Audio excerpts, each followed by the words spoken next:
بسم الله الرحمن الرحيم إن الحمد لله نحمده ونستعينه ونستغفره ونعوذ بالله من شرور أنفسنا ومن سيئات أعمالنا. من يهده الله فلا مضل له ومن يضلله فلا هادي له، وأشهد أن لا إله إلا الله وحده لا شريك له، وأشهد أن محمدا صلى الله عليه وسلم عبده ورسوله. يا أيها الذين آمنوا اتقوا الله حق تقاته ولا تموتن إلا وأنتم مسلمون. يا أيها الناس اتقوا ربكم الذي خلقكم من نفس واحدة وخلق منها زوجها وبث منهما رجالا كثيرا ونساء، واتقوا الله الذي تساءلون به والأرحام إن الله كان عليكم رقيبا. يا أيها الذين آمنوا اتقوا الله وقولوا قولا سديدا يصلح لكم أعمالكم ويغفر لكم ذنوبكم، ومن يطع الله ورسوله فقد فاز فوزا عظيما. ألا إن أصدق الكلام كلام الله، وخير الهدي هدي محمد صلى الله عليه وعلى آله وسلم، وشر الأمور محدثاتها وكل محدثة بدعة وكل بدعة ضلالة وكل ضلالة في النار. أما بعد، حياكم الله جميعا. Donc, comme prévu, Inch'Allah Ta'ala, voici les règles ou les jugements de Zakat al-Fitr, Inch'Allah Ta'ala, d'après un fichier de Cheikh Ibn Uthaymin, rahimahullah Ta'ala, qui s'appelle Majalis Shahr Ramadan. Majalis Shahr Ramadan. Donc, en cette soirée du Tfadal. En cette soirée du 27 Ramadan 1442 de l'Hégire, correspondant au 9 mai 2021, pour ce cours sur les règles de Zakat al-Fitr de l'érudit, l'imam Mohammed ibn Salih al-Uthaymin, alayhi rahmatullah, expliqué par notre cheikh Abu Abdillah Mohammed Chalabi, hafidhahullah ta'ala. Les règles de Zakat al-Fitr. Cheikh ibn Salih al-Uthaymin, rahimahullah, a dit: mes frères, certes Allah vous a légiféré à la fin de votre mois-ci de vous acquitter de l'aumône de la rupture du jeûne, c'est-à-dire Zakat al-Fitr, avant la prière de l'Aïd. Nous allons parler, durant cette assise, de son jugement, de sa sagesse, de sa nature, de sa quantité, le moment où elle devient obligatoire, le moment de la sortir, et enfin, le lieu où la sortir. Premièrement, son jugement. C'est une prescription prescrite par le messager d'Allah alayhi salatu wassalam aux musulmans. Or, ce que le messager d'Allah sallallahu alayhi wa sallam a prescrit ou ordonné a le même jugement que ce que Allah a prescrit ou ordonné. Allah Ta'ala a dit, selon une traduction du sens, quiconque obéit au messager obéit certainement à Allah, et quiconque tourne le dos, nous ne t'avons pas envoyé à eux comme gardiens. An-Nisa, verset 80. Donc on a dit que la Zakat al-Fitr était une prescription prescrite par le messager sallallahu alayhi wa sallam aux musulmans. Or, quand on va dire que c'est une prescription prescrite par le messager alayhi sallam, certains juhal par exemple, certains nouveaux en islam, vont croire que donc ce n'est pas une obligation. Parce que l'obligation pour eux, c'est seulement ce qui vient d'Allah Azza wa Jal, ce qu'il y a dans le Coran.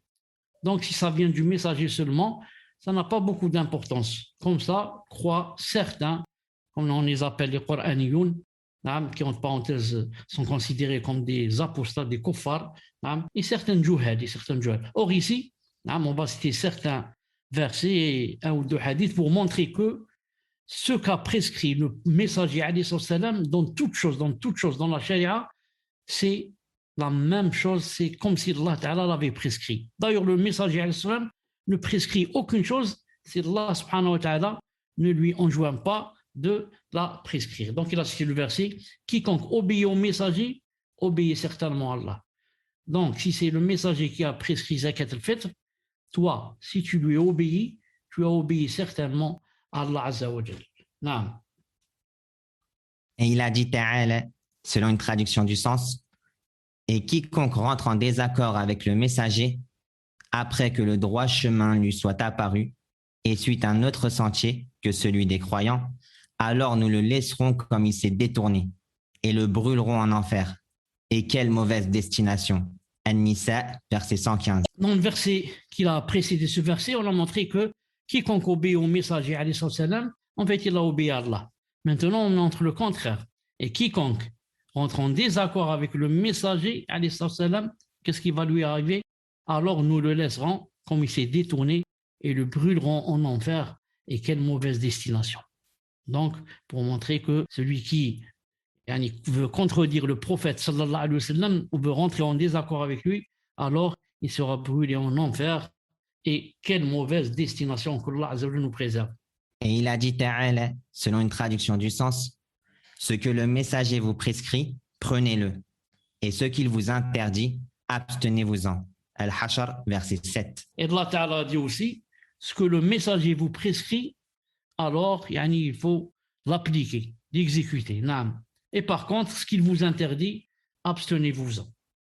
Tout cela pour qu'on sache que ce que prescrit le messager, c'est exactement ce que Allah Azza wa Jalla a prescrit. Le messager alayhi salatu wassalam a dit « Peu s'en faut que ne vienne un jour où l'un d'entre vous, rassasié, sera installé sur son divan. Et lorsqu'on lui rapportera les choses que j'ai prescrites, il dira « Entre vous et nous se trouve le livre d'Allah. Ce que nous y trouvons de licite, nous le suivons.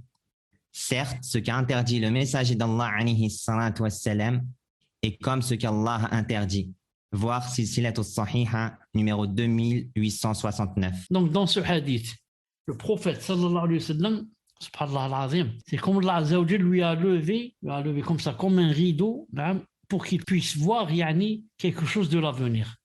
Alors imaginez ce qu'il a dit. Il a dit, peu s'en faut que ne vienne un jour, et ce jour bien sûr est venu, où l'un d'entre vous, rassasié, écoute bien, lorsqu'il remplit son ventre, maintenant il n'a plus rien à dire, il veut chanter, qu'est-ce qu'il va dire? Installé sur son divan. Donc le divan n'existait pas au temps du prophète, mais il a su que donc il sera installé sur son divan. Et lorsqu'on lui rapportera les choses que j'ai prescrites, on va lui dire le prophète a dit ceci, a dit cela, a ordonné ceci, a ordonné cela. Qu'est-ce qu'il va dire? Il dira, entre vous et nous se trouve le livre d'Allah. Ce que nous y trouvons de licite, nous le suivons. C'est-à-dire, nous, on ne suit pas ce qu'a dit le message. Ce qu'il y a entre vous et nous, c'est le Coran. Ramène-moi ce que tu dis qu'il existe dans le Coran. Si nous trouvons quelque chose de licite, nous le suivons. Et si nous trouvons quelque chose de haram aussi, nous la délaisserons. Mais, nous suivons seulement ce qu'il y a dans le Coran. C'est la secte des Qur'aniyoun, qui sont un peu partout éparpillés dans le monde, en Angleterre, en Allemagne, en France, aux États-Unis, partout ils existent. Ils disent on croit seulement au Coran, pas au hadith. Pourquoi? Il dit le hadith, peut-être que celui qui l'a rapporté s'est trompé, peut-être qu'il a oublié, peut-être ceci, peut-être cela. Ceux-là, les musulmans ont dit, ce sont des kuffars. Car, si au moins ils avaient dit, on suit seulement les hadiths, par exemple, mutawatir. On ne suit pas tous les hadiths, par exemple. Au moins, ça c'est grave, mais à la rigueur. Pourquoi j'ai dit ça?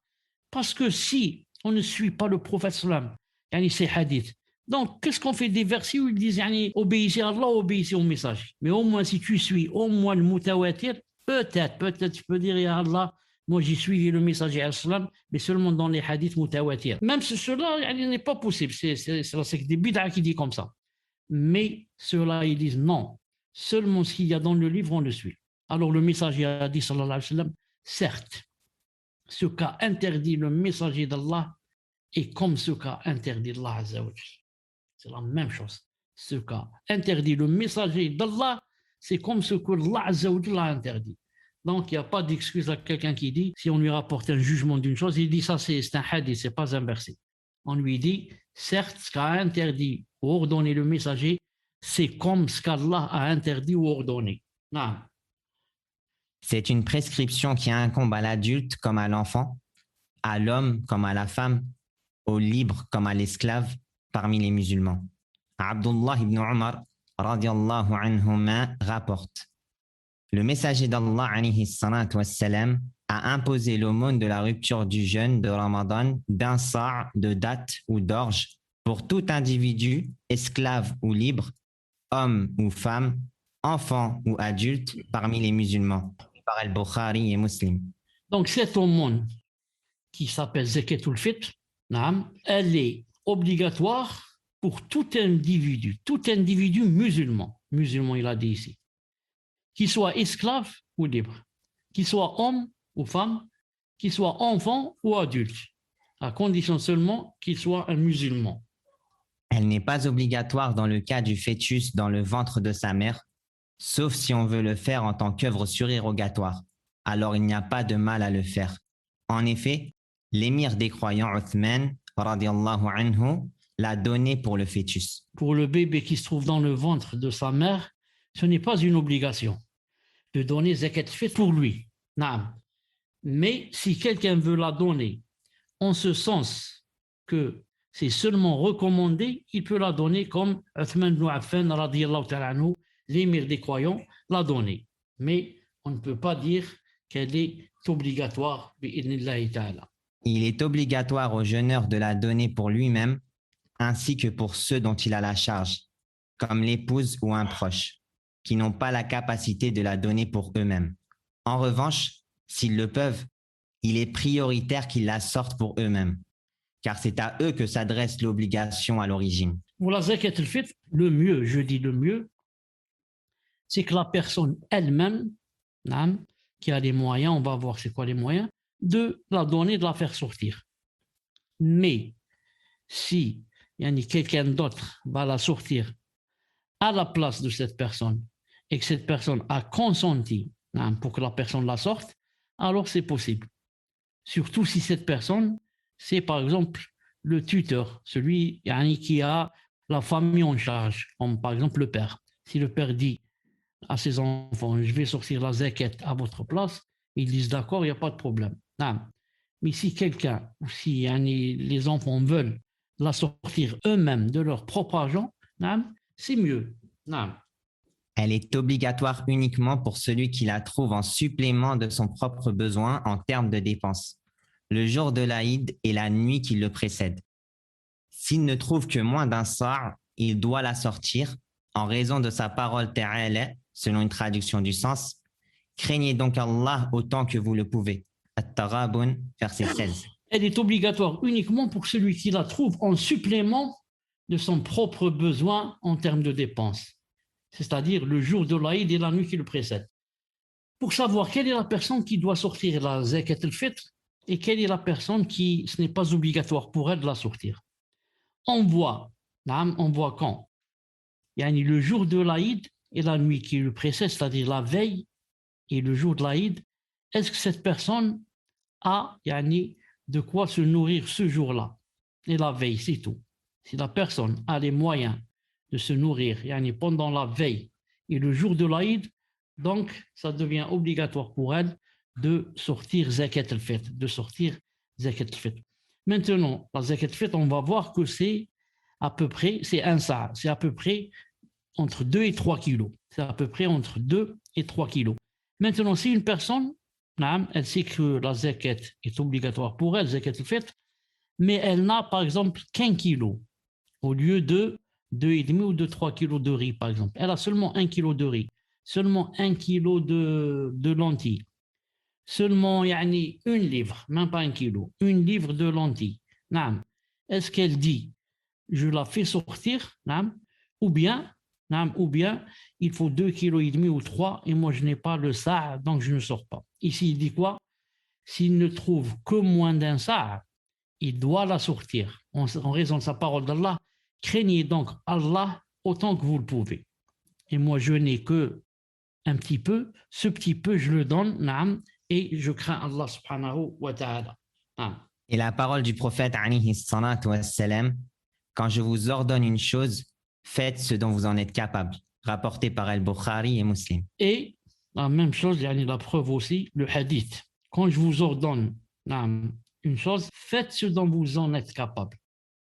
Ici, je suis capable de donner seulement 1 livre de lentilles. C'est tout ce que je peux donner, donc je donne ça et je rentre dans ceux qui ont craint Allah Azza wa Jal. Deuxièmement, sa sagesse. Quant à sa sagesse, elle est très apparente. En effet, on y trouve une bienfaisance envers les pauvres, une protection pour eux d'avoir à mendier durant les jours de l'Aïd, pour qu'ils puissent partager la joie et le plaisir des riches, et afin que ce soit une fête pour tous. Donc, sa sagesse, elle est très apparente. On va citer quelques points qui montrent cette sagesse. Le premier point montre au moins 4 choses. Premièrement, c'est une bienfaisance envers les pauvres. On a été bienfaisant envers les pauvres en leur donnant la zakat al-fitr. Deuxièmement, c'est une protection pour eux d'avoir à mendier durant les jours de l'Aïd. Donc, quand je lui ai donné ma zakat, je l'ai protégé, donc il ne va pas mendier pendant les jours de l'Aïd. Troisièmement, il va partager la joie et le plaisir des riches, pour qu'ils puissent partager la joie et le plaisir des riches.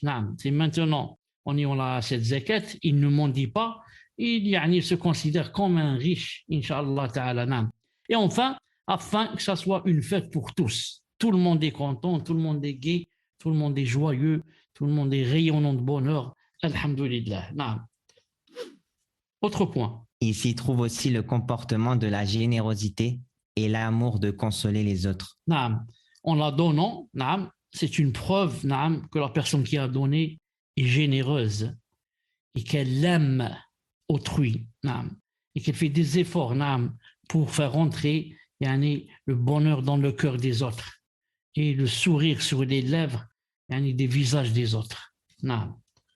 Troisième point. Elle contient une purification pour le jeûneur envers ce qui est survenu dans son jeûne comme manquement, futilité et péché. Nous, quand on a jeûné pendant le Ramadan, sûrement qu'il y a eu des manquements. Alhamdoulilah, c'est une purification pour tout manquement. Il y a eu aussi des futilités. On a dit des choses futiles, des choses qui peut-être même ne sont pas bien à dire. Alhamdoulilah, c'est une purification. On a fait aussi quelques péchés. Alhamdulillah, zakat al-fitr, c'est une purification. Alhamdulillah, c'est une grande ni'ma. Quatrième point.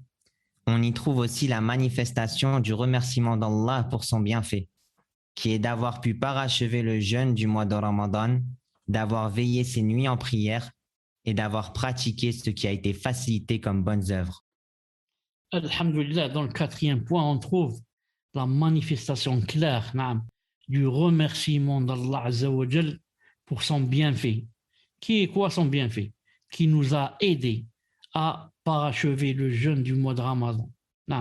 D'abord, avant cela, qui nous a aidés à arriver à ce mois. On aurait pu mourir avant d'arriver au Ramadan. Mais alhamdoulilah, on est arrivé, on a jeûné, on a parachevé le jeûne. Ensuite, on a veillé les nuits à prier. De même qu'à pratiquer. À pratiquer ce qui ravit Allah subhanahu wa ta'ala. Et tout ça, ça vient de lui subhanahu wa ta'ala. D'après Ibn Abbas, radiyallahu ta'ala anhuma, le messager d'Allah alayhi salatu wassalam a imposé l'aumône de la rupture du jeûne comme une purification du jeûneur des propos inutiles ou obscènes et une subsistance pour les pauvres. Donc regardez la hikmah de zakat al-fitr, elle a été imposée comme une purification du jeûneur des propos inutiles et obscènes, et aussi, elle a une deuxième fonction, c'est une subsistance pour les pauvres, alhamdoulilah. Celui qui la donne avant la prière, elle est alors une zakat acceptée. Et celui qui la donne après la prière, c'est une aumône parmi les aumônes. Abu Daoud, numéro 1609. Et ce hadith est sahih, authentifié par Sheikh al-Albani. Donc, la zakat doit être donnée avant la prière de l'Aïd. C'est pour cela que c'est dans la sunna que la prière de l'Aïd, on l'a fait un peu tard. Ce n'est pas comme la prière du sacrifice qui est un peu tôt pour que les gens aillent et sacrifier le mouton et qu'ils aient le temps. Mais maintenant, c'est le contraire. On doit retarder un peu la salade de l'Aïd, l'Aïd du Ramadan qui vient après le Ramadan. Pourquoi? Pour que les gens aient le temps de donner la zakat. Donc, son meilleur moment, c'est quoi? C'est avant la salade. Celui qui la donne avant la salade, c'est une zakat acceptée. Celui qui la donne après la prière, c'est une aumône parmi les aumônes, mais il n'a pas fait sortir la zakat. Non.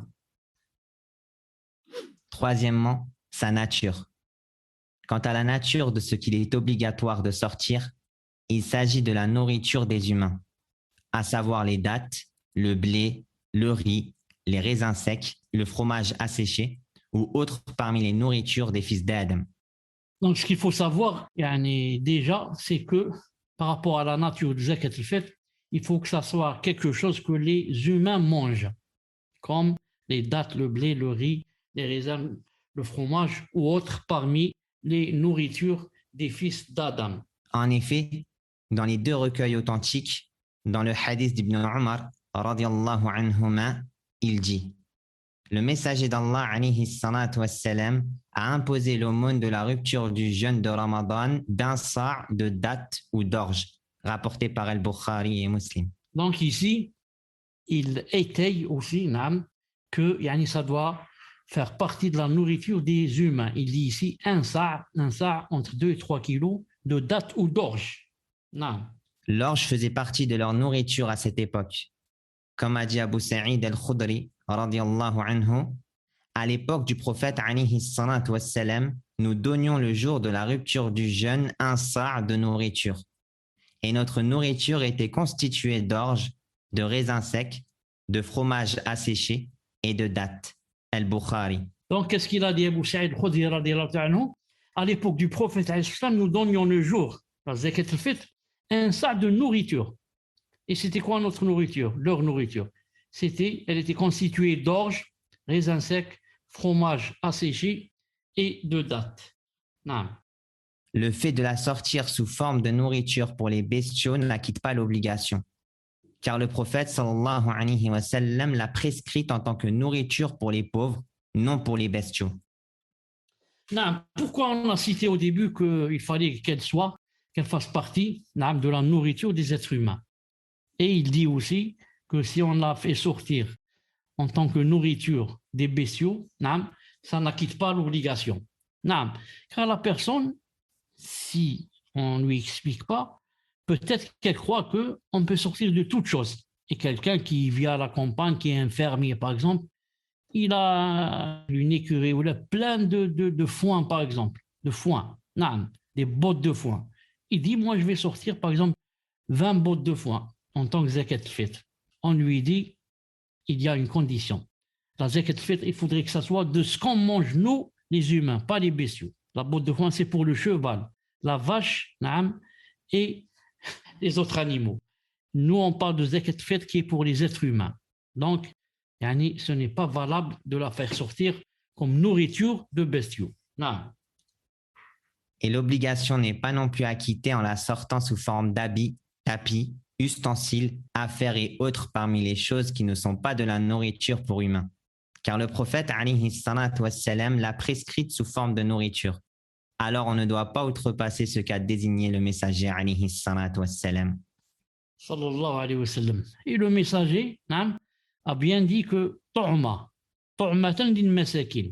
Tu'ma, il a dit c'est une nourriture pour les pauvres. Donc, si nous, on décide de faire ce qu'on veut, ce n'est pas accepté. On dit, moi, je veux la faire sortir en tapis. J'ai 2 ou 3 tapis, je vais donner ça comme zakat al-fitr. Ou bien j'ai un service. J'ai un service à café très beau, qu'on m'a offert, je vais le donner en zakat al-fitr. Ce n'est pas accepté. Affaires et autres parmi les choses qui ne sont pas de la nourriture, ce n'est pas accepté. Quelqu'un va dire, je vais donner mon portable, mon téléphone, mon laptop. Tout cela n'est pas accepté. Vends ton laptop, vends ton portable et achète le riz et les lentilles. Non. L'obligation n'est pas acquittée en donnant le montant de la nourriture, car cela contredit ce qu'a ordonné le messager d'Allah alayhi salatu wassalam.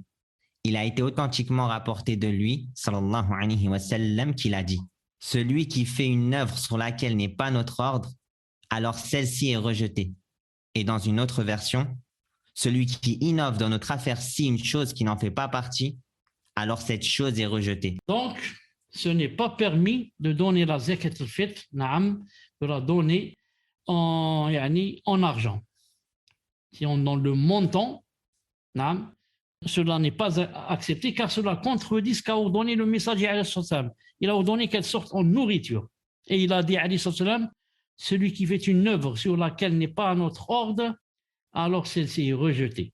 Et dans une version, celui qui innove dans notre affaire, si une chose qui n'en fait pas partie, alors cette chose est rejetée, n'est pas acceptée. Regardez ici par exemple en Algérie. Ici ils disent on est des malikites. Comme ça, au moins du moins la position officielle, on est des malikites. Et quand ils arrivent à Zakat al-Fitr, ils disent on est des hanafites.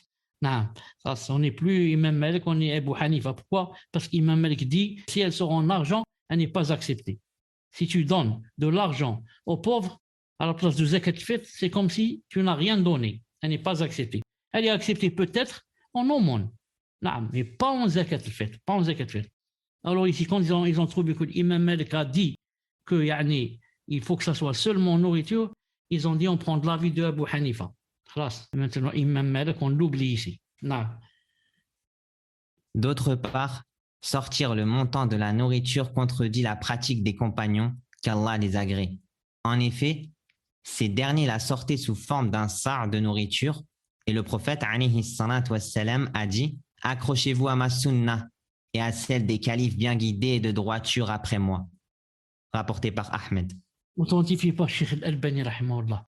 D'autre part, si on va sortir le montant de la nourriture à la place de la nourriture, ceci contredit la pratique des compagnons qu'Allah les agrée, radiyallahu ta'ala anhum. En effet, les compagnons la sortaient sous forme d'un sa' de nourriture. Et le prophète, qu'est-ce qu'il a dit? Alaykum bi sunnati wa sunnati al-khulafa ar-rashidin al-mahdiyyin min ba'di. Donc, accrochez-vous à ma sunna et celle des califes bien guidés. Et les califes bien guidés la sortaient en quoi? En nourriture. Donc, si on la sort en argent, on a contredit la sunna des califes bien guidés et on a contredit la sunna du prophète sallallahu alayhi wa sallam. De surcroît, Zakat ul-Fitr est une adoration obligatoire d'une nature désignée. Alors l'obligation n'est pas acquittée en la sortant sous une autre nature que celle qui a été désignée. Tout comme l'obligation n'est pas acquittée en la sortant à un moment différent du moment désigné. De surcroît, Zakat al-Fitr, c'est une adoration obligatoire qui a été désignée. Non, il a désigné, il a dit sa', min, tamr, lentilles, ceci, cela. Bon, il n'a pas cité lentilles, mais il a dit sa', min, orge et autre chose. Non. Et c'était ce qu'ils mangeaient à leur époque. Alors, maintenant, si on va la sortir sous une autre nature que celle qui a été désignée, elle ne sera pas acceptée. Tout comme si on va la sortir à un moment qui n'est pas désigné. Est-ce qu'on peut sortir Zakat al-Fitr, par exemple, un mois avant le Ramadan ou au début du Ramadan? Non, on ne peut pas. Non, il faut que ça soit à la fin. Ça. Est-ce qu'on peut sortir Zakat al-Fitr 2 mois auparavant? On ne peut pas. Comme elle a un moment spécial, elle a aussi une nature spéciale. Non.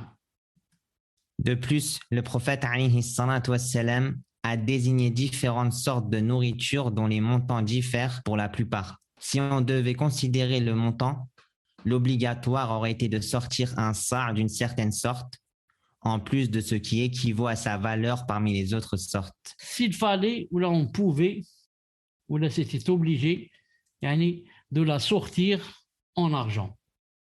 Nous on voit que le prophète sallallahu alayhi wa sallam a désigné différentes sortes. Et ces sortes varient par rapport au prix d'une sorte à l'autre. Si on va voir, je donne un exemple très simple. On va prendre par exemple le riz. Le riz, par exemple, il fait, par exemple, disons maximum, par exemple, il fait, disons, je parle du riz moyen, pas le basmati, le cher. Le moyen qu'on mange, nous tous. Si on va mettre son prix, par exemple, à 100 dinars, on va voir que les dattes, c'est cher. Les dattes, et même les raisins secs, c'est cher. L'autre 100 dinars, et l'autre peut-être, les dattes, peut-être, on va arriver jusqu'à, par exemple, jusqu'à 1000. Donc, si on devait donner en argent, si je vais choisir par exemple le riz, il y a une grande différence d'argent entre le riz et les dattes. Donc, je donne le riz et je donne la différence qu'il y a entre le riz et les dattes. Je donne le riz, voilà le riz, et voilà, je lui donne l'argent, يعني تقريبا مش عارف combien, يعني 100 ou 200 ou مش عارف combien, يعني qui est la différence entre le prix يعني du riz et le prix des dattes. Donc c'est une preuve que يعني il faut la sortir seulement en nourriture. Enfin, sortir le montant fait perdre à la zakat ou le fitr sa valeur de rita par an pour en faire une aumône cachée. En revanche, la sortir sous forme d'un sar de nourriture la rend manifeste entre les musulmans, connu du petit comme du grand. Ils voient sa pesée, sa distribution, ils font connaissance de leurs aumônes les uns les autres, contrairement au cas où elle est donnée sous forme de dirham que sort la personne, de manière cachée entre elle et celui qui la reçoit. Si on va donner la zakat al-fitr, en montant, ça va lui faire perdre sa valeur de rite apparent. Car ça va devenir quoi? Ça va devenir quelque chose de caché. Je vais chez le pauvre, je frappe à la porte, il sort, je lui donne l'argent, il rentre. Donc personne ne nous a vus, et c'est devenu quelque chose de caché entre moi et le pauvre. Alors que zakat al-fitr, c'est pas ça le but. Le but, c'est de faire d'elle un rite apparent. Un rite apparent. C'est pour ça que si on va la donner sous forme de nourriture, ça la rend manifeste entre les musulmans. Elle va être connue du petit comme du grand. Tout le monde voit sa pesée.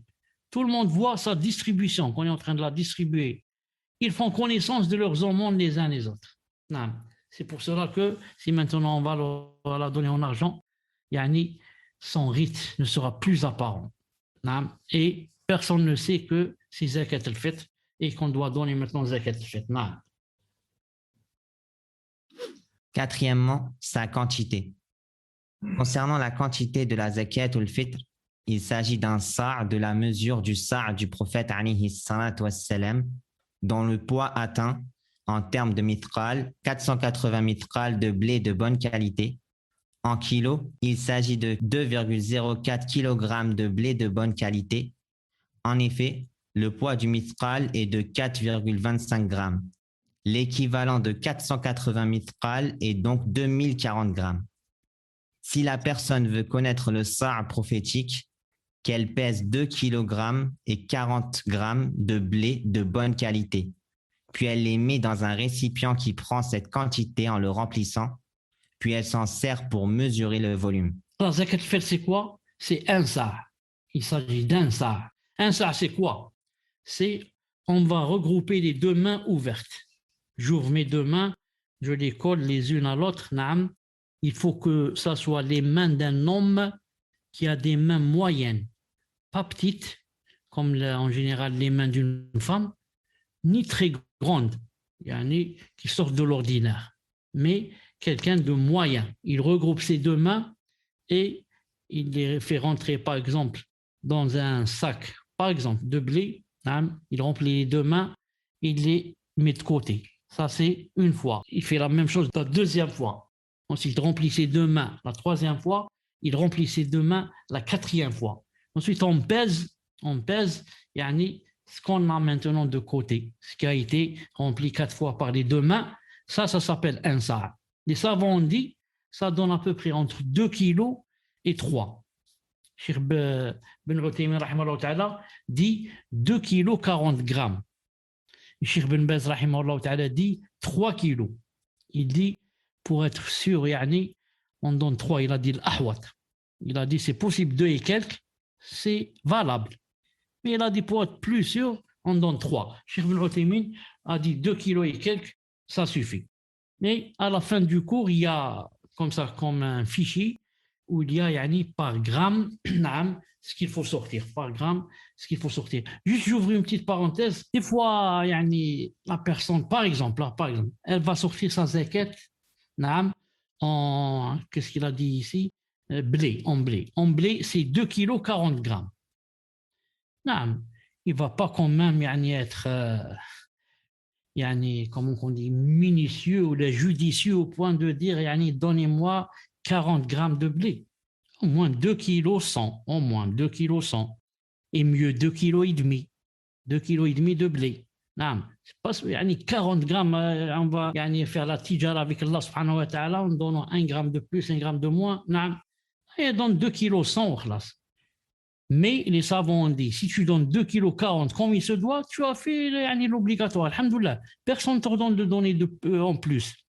Mais si quelqu'un donne en plus, comme dit Cheikh Ibn Uthaymin, ou dit aussi Cheikh Ibn Baz, ce qu'il y a en plus, il met dans sa tête que c'est sadaqa, c'est aumône, ce n'est pas zakat.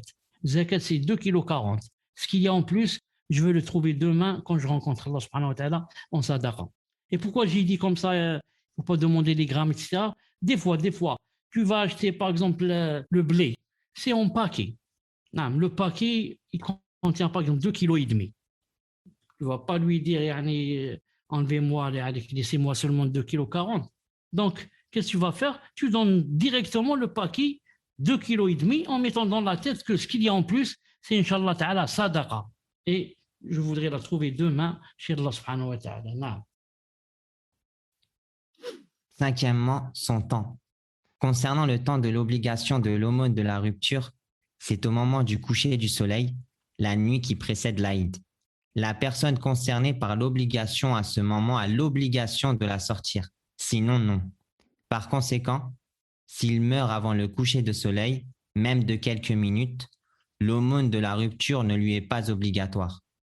Et s'il meurt après, même de quelques minutes, il est obligatoire de sortir son aumône. Et si une personne naît après le coucher, même de quelques minutes, il n'est pas obligatoire de sortir son aumône. Toutefois, c'est une sunna de le faire, comme vu précédemment. Et s'il naît avant le coucher, même de quelques minutes, il est obligatoire de sortir l'aumône pour lui. Donc, concernant le temps de l'obligation de l'aumône, zakat fitr, c'est au moment du coucher du soleil. Elle devient obligatoire au moment du coucher du soleil, c'est-à-dire juste après. Non, juste après. Et le mieux, c'est de la donner le lendemain, bien sûr. Le lendemain, c'est-à-dire avant salat de l'Aïd.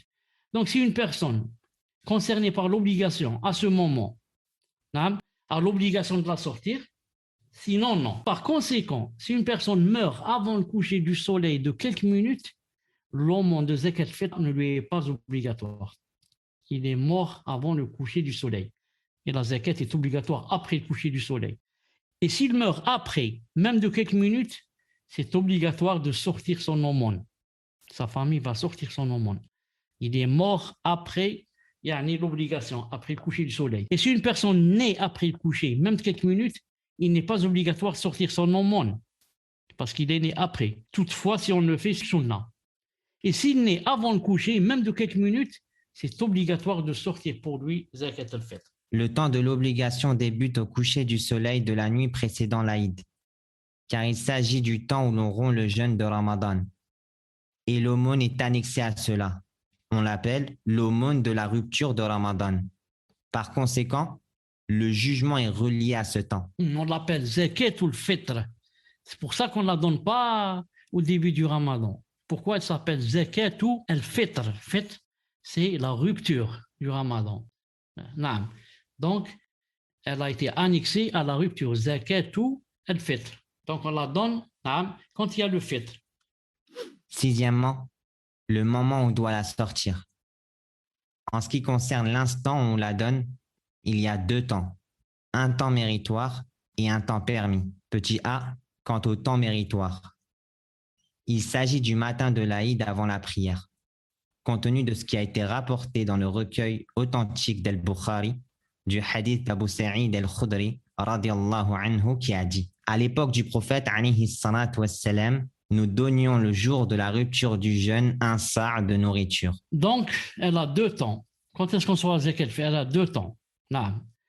Un temps méritoire et un temps permis. Le temps méritoire, c'est, mais tu as dit petit tas, moi je vois que c'est un grand tas. La Noustan. Peut-être tu as des lunettes, je suis fort. Hein. Il a dit, il s'agit du matin, le temps méritoire, il s'agit du matin de l'Aïd avant la prière. Voilà son vrai moment, son meilleur moment. C'est quand? Le matin de l'Aïd avant la prière. À cause du hadith de Abi Sa'id al-Khudri qui a dit, radiyallahu ta'ala anhu, à l'époque du prophète, sallallahu alayhi wa sallam, nous donnions le jour de la rupture du jeûne un sa' de nourriture. Donc voilà son vrai moment méritoire, c'est avant la salat. C'est avant la salat de l'Aïd. Et dans le hadith d'Ibn Omar, radiallahu anhuma, le prophète alayhi salatu wassalam, a ordonné qu'on s'acquitte de l'aumône de la rupture du jeûne avant que les gens ne se rendent à la prière, rapporté par Muslim. Donc c'est, comme on a dit, avant d'aller à la prière bi'idhnillahi ta'ala. C'est pourquoi il est meilleur de retarder la prière de l'Aïd le jour de la rupture afin que s'élargisse le temps où l'on peut sortir l'aumône. C'est pour ça qu'il est demandé à l'imam de retarder un peu la salat de l'Aïd. Pourquoi? Pour que les gens puissent sortir l'aumône bi'idhnillahi ta'ala. Grand B. Grand B, B majuscule. Quant au temps de permission, il s'agit d'avant l'Aïd d'1 ou 2 jours. Dans le recueil authentique d'Al-Bukhari, d'après Nafi' qui dit « Ibn Omar donnait pour l'enfant et l'adulte. Il donnait même pour mes enfants. Il l'a donné à ceux qui l'acceptaient et il la recevait avant la rupture d'1 jour ou 2. Il n'est pas permis de retarder la sortie de l'aumône après la prière de l'Aïd. S'il la retarde après la prière de l'Aïd sans excuse, elle ne sera pas acceptée de lui, car elle déroge à ce qu'a ordonné le messager d'Allah alayhi salatu wassalam. Donc on a vu que le moment c'était, il y a 2 moments. Le moment méritoire qui est avant la salat, juste avant la salat. Et le moment de permission, c'est de la donner 1 ou 2 jours avant l'Aïd. Car il faut dire la vérité. Si on va laisser jusqu'à avant salat de l'Aïd, ce sera très difficile. Comment trouver le pauvre là avant la salat de l'Aïd et où le trouver?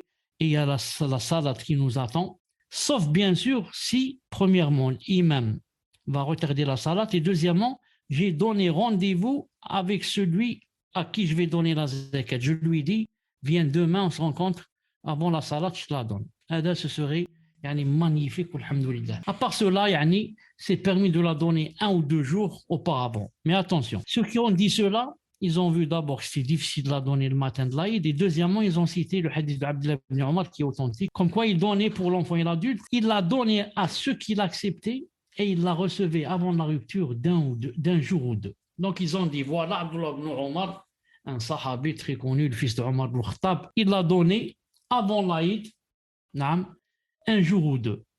Il l'a donné à ceux qui l'acceptaient et il l'a recevait avant la rupture 1 jour ou 2. Donc, nous aussi, on va donner la zakat 1 jour ou 2 avant l'Aïd. Mais, on dit attention, il faut bien comprendre ce que faisait Abdullah ibn Omar et ce que veut dire ce hadith. Quand il a dit, c'est Nafi' qui dit, qui parle d'Ibn Omar, quand Nafi' a dit qu'Abdullah ibn Omar l'a donné 1 jour ou 2 avant, il l'a donné à ceux qui l'acceptaient et qui la recevaient avant la rupture 1 jour ou 2, il ne parlait pas des pauvres. Il n'a donné pas aux pauvres qui la recevaient 1 jour ou 2. Mais il l'a donné à ceux qui acceptaient de la prendre 2 jours ou 1 jour auparavant pour la redonner le jour de l'Aïd le lendemain. Il a donné au wukala. Le wukala, c'est quelqu'un à qui on donne procuration. C'est comme si maintenant, par exemple, on la donne à une association qui est thiqa, qui est fiable, qui est intègre, qui sont peut-être des salafis. On sait qu'ils ne la sortent qu'en nourriture et on sait qu'ils vont la sortir le matin de l'Aïd. Donc, Abdullah ibn Omar l'a donné à ces gens-là. 2 jours avant l'Aïd, il l'a donné à ces gens-là qui eux-mêmes l'acceptaient et la faisaient sortir le jour de l'Aïd. Donc, pour dire qu'on peut la sortir 1 jour ou 2 avant l'Aïd, pour dire qu'il y a un hadith ou là, un atar ou là, il n'y a pas. Non. Seulement les savants ont dit, se basant sur ça, ils ont dit c'est difficile de la donner le jour de l'Aïd. Donc nous, on va prendre de ce qu'a dit Nafi' en ce qui concerne Abdullah ibn Omar, même si je viens d'expliquer que ce n'est pas son sens. Et d'ailleurs même ceux qui se sont basés sur l'incident de ce qui s'est produit entre Abi Hurayra radiyallahu ta'ala anhu et le shaitan lorsqu'il est venu voler la zakat al-fitr et que Abu Hurayra l'a arrêté pendant 3 fois et qu'il lui a appris ce ayat al-kursi. Aussi ici le dalil n'est pas clair car ça, ce qu'a fait le shaitan, c'est du vol. Abu Hurayra, c'est pas lui qui a voulu lui donner zakat al-fitr 2 ou 3 jours avant, mais c'est le shaitan qui est venu voler. Naam, Allah azza wa jal a'lam. Or, on a précédemment vu dans le hadith d'Ibn Abbas radiyallahu anhuma que celui qui la donne avant la prière, elle est alors une zakat acceptée. Et celui qui la donne après la prière, c'est une aumône parmi les aumônes. Donc, par contre, celui qui la donne après la prière, c'est seulement une aumône parmi les aumônes et il n'a pas donné de zakat.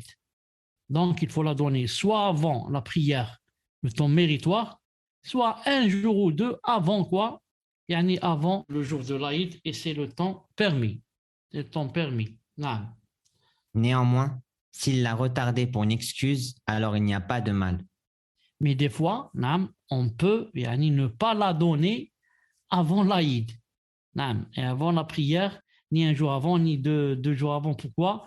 Parce que yani, on avait une excuse. Par exemple, dans le cas où le jour de l'Aïd coïncide avec un jour où il se trouve dans une région déserte, sans qu'il n'ait quelque chose à donner ou quelqu'un à qui donner. Naam. Par exemple, je me trouve maintenant dans une région déserte, naam, et je n'ai rien à donner. Et même si j'ai quelque chose à donner, il n'y a personne à qui donner. Comment je vais faire? Naam. Et bien sûr, vous allez me dire, je vais téléphoner à quelqu'un dans ma ville où là, je lui dis, fais sortir la zakat. On parle du cas où il n'y a ni téléphone ni rien. Comment je fais? Je suis excusé. Naam. Je ne peux pas donner zakat. Je n'ai pas quoi donner, je n'ai pas la personne à qui donner. Je suis dans une région désertique, je suis en panne, naam, je n'ai ni téléphone ni rien. Il est excusé. Ou dans le cas où l'information annonçant l'Aïd est arrivée soudainement, de manière à ce qu'il n'a pas pu donner l'aumône avant la prière. Naam.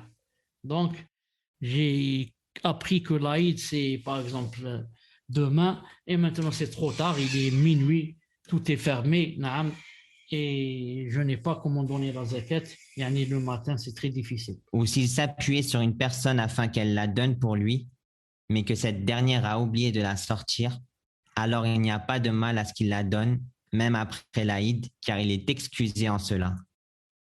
Naam. Ou bien s'il comptait par exemple sur une personne, afin que cette personne la donne pour lui, mais que cette personne a oublié de la sortir, alors il n'y a pas de mal à ce qu'il la donne même après l'Aïd, car il est excusé. Donc maintenant, comment je fais? J'ai dit à une personne, je lui ai même donné l'argent, je lui ai dit voilà, va sortir la zakat, achète du riz, achète ceci, achète cela, et cette personne a oublié ou bien est morte et moi je ne savais pas, etc.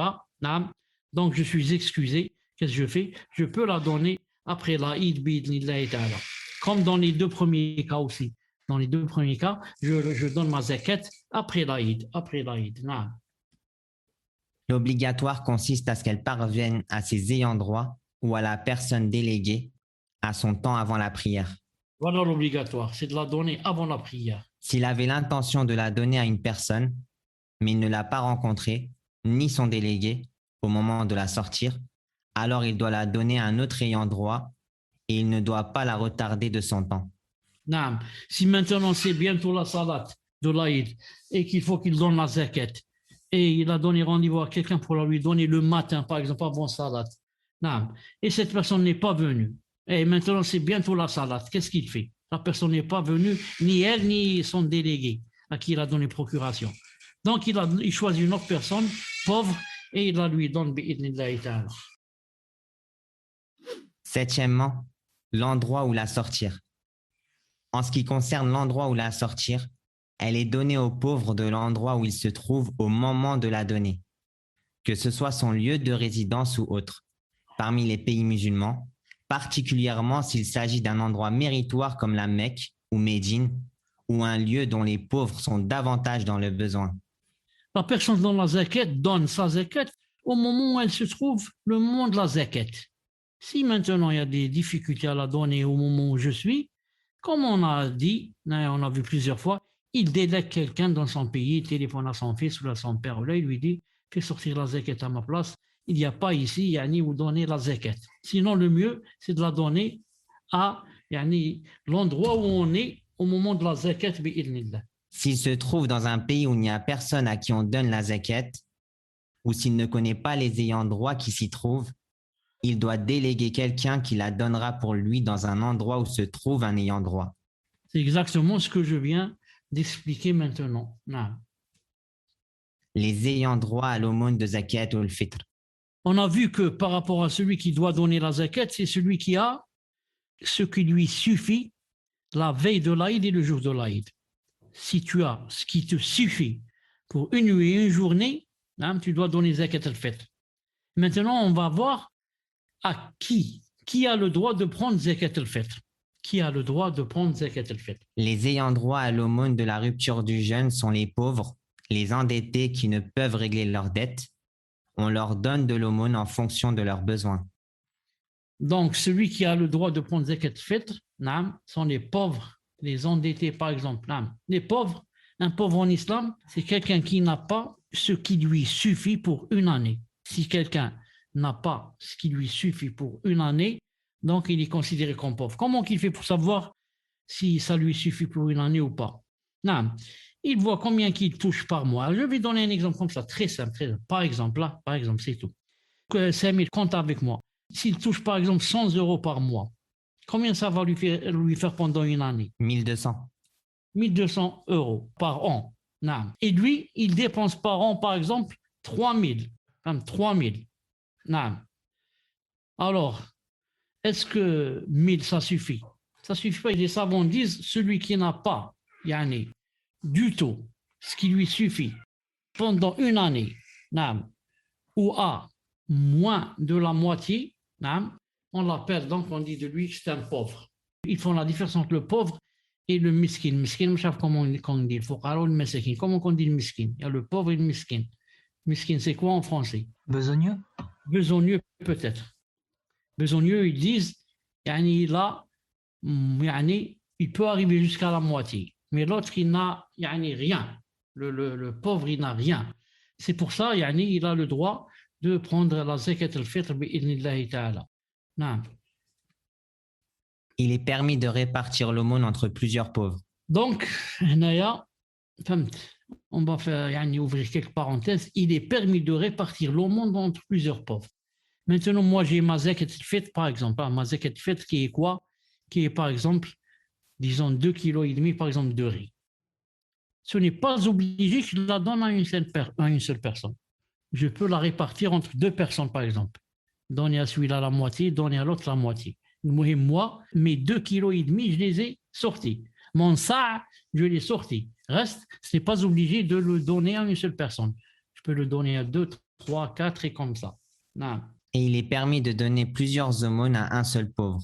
Car le prophète alayhi salatu wassalam, a déterminé la quantité obligatoire, mais il n'a pas déterminé le nombre de ceux à qui on la donne. Maintenant, c'est le contraire. C'est le contraire. J'ai plusieurs aumônes. Celle de la mienne, celle de mon épouse et mes enfants, les 5. Donc j'ai 7. 7 aumônes. Au lieu de les donner à 7 personnes, je peux les donner à un seul pauvre. Et peut-être c'est plus rentable pour lui. Car ça va lui faire un approvisionnement, masha'Allah. C'est mieux que, par exemple, de la distribuer à 7 pauvres. Moi, je préfère, par exemple, mes 5 aumônes ou mes 7 aumônes, je les donne à un seul pauvre. Car le prophète alayhi salam n'a pas à déterminer la quantité qu'il faut donner, mais n'a pas déterminé le nombre à qui on doit la donner. Par conséquent, si un groupe de gens réunissait leurs aumônes dans un même contenant, après avoir jaugé la quantité de chaque aumône, puis qu'ils les donnaient sans jauger la quantité une deuxième fois, cela serait suffisant pour s'acquitter de l'obligation. Par conséquent, si un groupe de gens réunissait leurs aumônes dans un même contenant, après avoir jaugé la quantité de chaque aumône, puis qu'il les donnait sans jauger la quantité en deuxième fois, cela serait suffisant pour s'acquitter de l'obligation. Tu as compris que ça veut dire ça? Si un groupe de gens réunissait leurs aumônes dans un même contenant. Supposons un grand sac, on va mettre mon aumône, l'aumône de mes enfants, l'aumône de mes voisins, ça va donner par exemple 20 aumônes, 20 zakat al-fitr, on va les mettre dans un grand sac ou 30 aumônes.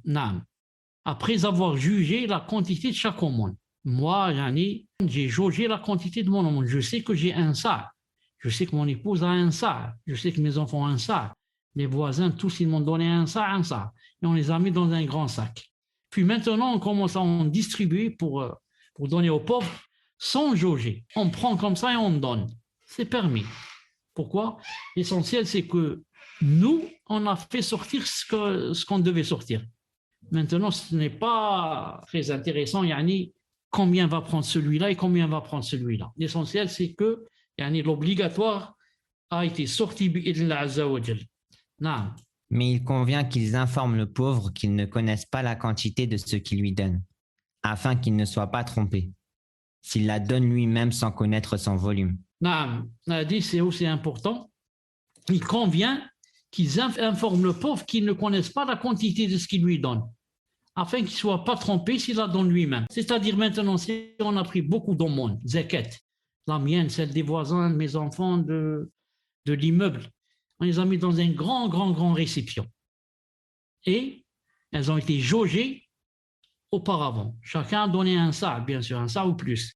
Et maintenant, on a enlevé, par exemple, on a ouvert les paquets. Il n'y a plus de paquets. Et maintenant, il y a en vrac. Donc, ça fait un grand sac. Non.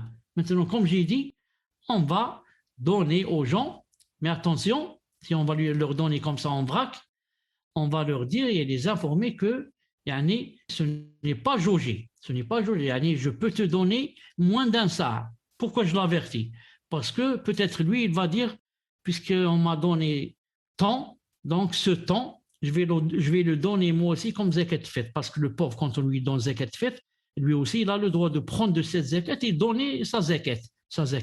Donc, puisque tu lui as donné, il va croire que tu lui as donné un sa et plus, et il va dire, voilà, je donne.